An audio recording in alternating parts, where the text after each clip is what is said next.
Assalamualaikum warahmatullahi wabarakatuh. Perkenalkan, nama saya Jumiati dengan NIM 24021050010 dari Prodi Teknik Komputer, jurusan Teknik Informatika dan Komputer, Fakultas Teknik, Universitas Negeri Makassar. Di video kali ini, saya akan menjelaskan mengenai deadlock. Nah, deadlock adalah kondisi di mana dua atau lebih proses saling menunggu sumber daya yang sedang digunakan oleh proses lain, sehingga tidak ada proses yang dapat melanjutkan eksekusinya. Selanjutnya, permasalahan deadlock. Permasalahan deadlock terjadi karena sekumpulan proses yang diblok di mana masing-masing proses membawa resource dan saling menunggu mendapatkan resource yang dibawa proses lain. Misalnya, sistem mempunyai dua tape drive dan terdapat dua proses, yaitu P1 dan P2 masing-masing membawa satu drive dan masing-masing memerlukan tape drive lainnya. Contoh lainnya yaitu misalnya semaphore A dan B diinisialisasi 1. Selanjutnya, karakteristik deadlock. Deadlock dapat terjadi jika terdapat 4 kondisi yang terjadi secara simultan. Yang pertama, mutual exclusion. Hanya satu proses pada satu waktu yang dapat menggunakan satu waktu dapat menggunakan satu resource. Yang kedua, hold and wait. Sebuah proses membawa sedikitnya satu resource, sedang menunggu mendapatkan resource tambahan yang dibawa oleh proses lain. Yang ketiga, no preemption. Sebuah resource dapat dibebaskan hanya oleh proses yang membawanya, setelah proses menyelesaikan task atau pekerjaan. Yang keempat, circular wait. Terdapat sekumpulan P0, P1 hingga Pn dari proses yang menunggu, di mana P0 menunggu resource yang dibawa oleh P1, P1 menunggu resource yang dibawa oleh P2, dan seterusnya. Pn kurang 1 menunggu sumber daya yang dibawa oleh Pn, dan Pn menunggu sumber daya yang dibawa oleh P0. Selanjutnya, resource allocation graph. Graph terdiri dari sekumpulan vertex V dan sekumpulan edge atau garis E. Vertex V dibagi menjadi dua jenis, yaitu sekumpulan semua proses dalam sistem, yaitu P sama dengan himpunan P1, P2 hingga Pn, dan yang kedua sekumpulan semua jenis resource yang berada dalam sistem, yaitu R sama dengan himpunan R1, R2 hingga Rn. Selanjutnya, garis berarah dari P1 ke Rj disebut request edge, dan garis berarah Rj ke P disebut assignment edge.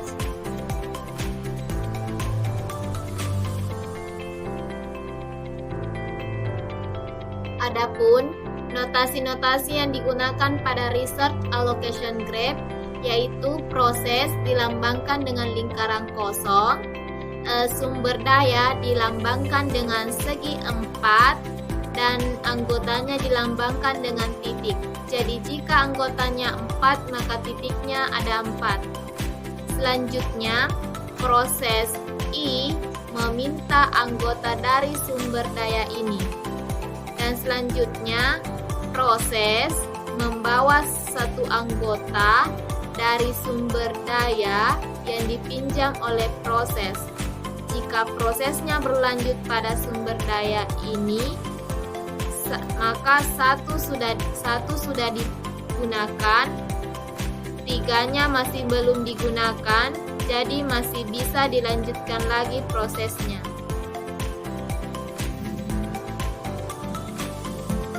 Nah, pada gambar ini kita bisa melihat bagaimana proses dan resource saling berhubungan. Lingkaran seperti P1, P2, dan P3 adalah proses, dan kotak seperti R1 R2, R3, dan R4 adalah resource atau sumber daya.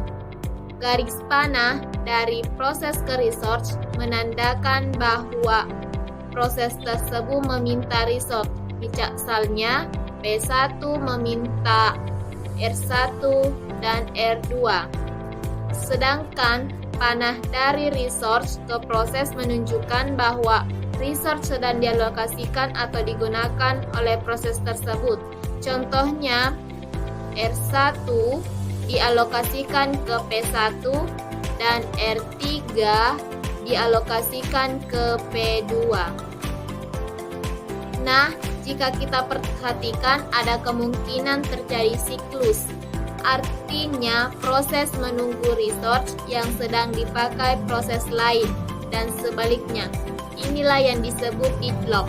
Pada kondisi ini, semua proses saling menunggu sehingga tidak ada yang bisa melanjutkan eksekusinya. Resource allocation graph dengan deadlock. Pada gambar ini kita lihat bahwa P1 sedang menunggu resource R1, tetapi R1 sedang digunakan oleh P2. P2 juga sedang menunggu resource R3 yang saat ini digunakan oleh P3. Dan yang terakhir, P3 sedang menunggu resource R2 yang ternyata dialokasikan ke P1. Dan sekarang terbentuklah siklus tertutup antara P1 dengan P2, P2 dengan P3, dan P3 dengan P1. Inilah yang disebut dengan deadlock, karena semua proses saling menunggu satu sama lain dan akhirnya tidak ada yang bisa melanjutkan tugasnya. Jadi tidak selamanya ada siklus terjadi deadlock.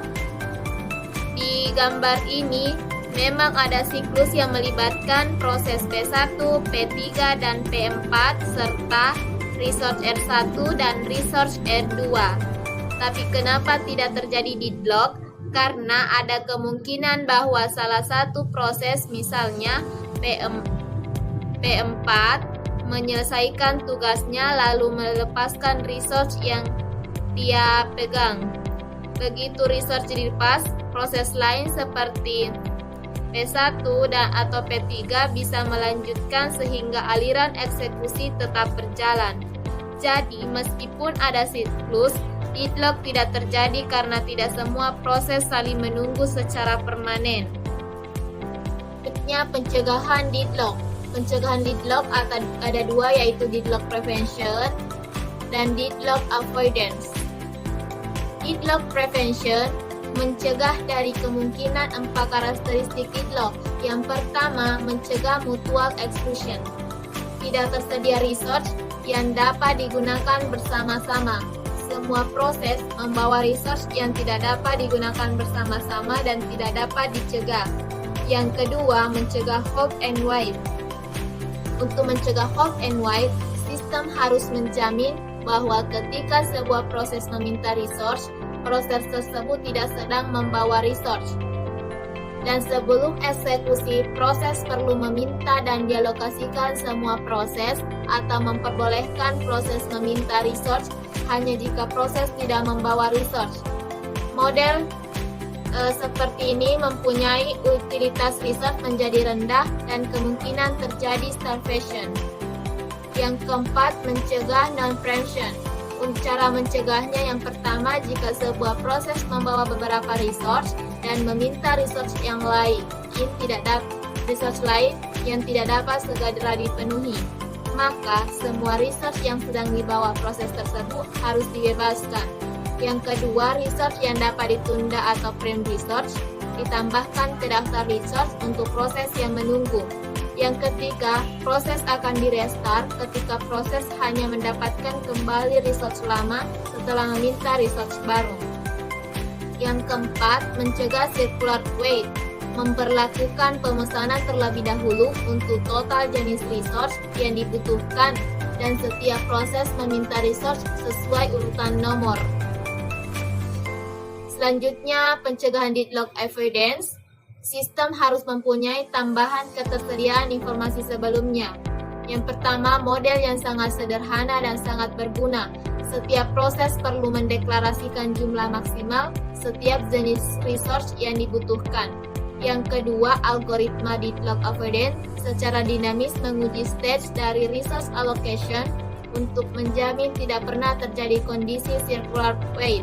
Yang ketiga, state dari resource allocation ditentukan dengan jumlah resource yang tersedia dan yang dialokasikan dan jumlah maksimal kebutuhan dari proses.